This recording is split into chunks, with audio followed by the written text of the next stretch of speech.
Well, Prince, so Genoa and Lucca are now just family estates of the Bonaparte. But I warn you, if you don't tell me that this means war, if you still try to defend the infamies and horrors perpetrated by that Antichrist, I really believe he is Antichrist. I will have nothing more to do with you, and you are no longer my friend, no longer my faithful slave, as you call yourself. But how do you do? I see I have frightened you. Sit down and tell me all the news. It was in July 1805 and the speaker was the well-known Anna Pavlovna Schroeder, maid of honor and favorite of the Empress Maria Fedorovna.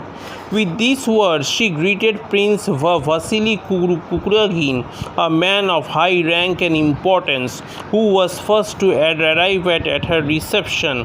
"Heavens, what a virulent attack!" replied the prince. No, not in the least disconcerted by this reception. He went up to Anna Pavlovna, kissed her hand, presented to her his bald, scented and shining head, and complacently seated himself on the sofa. "First of all, dear friend, tell me how you are. See, set your friend's mind at rest," said he, without altering his tone.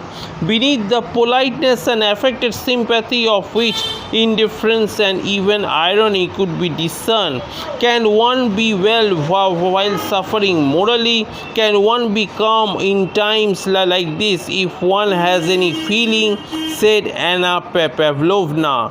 "You are staying the whole evening, I hope, and the fete at the English ambassador's. Today is Wednesday. I must put in an appearance there," said the prince.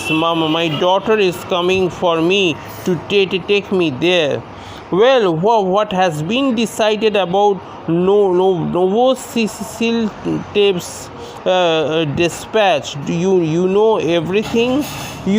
What can one say about it?" replied the prince in a cold, listless tone. "What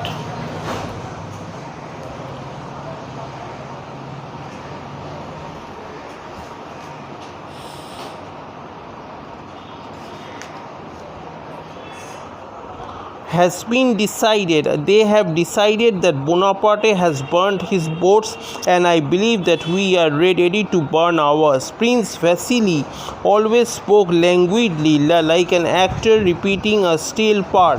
Anna Pavlovna Schroeder, on the contrary, despite her 40 years, overflowed with animation and impulsiveness.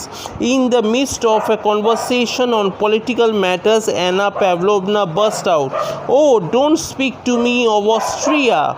Perhaps I don't understand things, but Austria never was wished and does not wish for war. She is betraying us. Russia alone must save Europe. Our gracious sovereign recognizes his high vocation and will be true to it.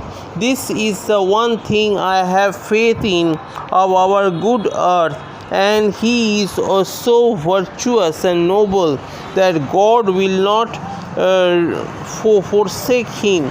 Prussia has always declared that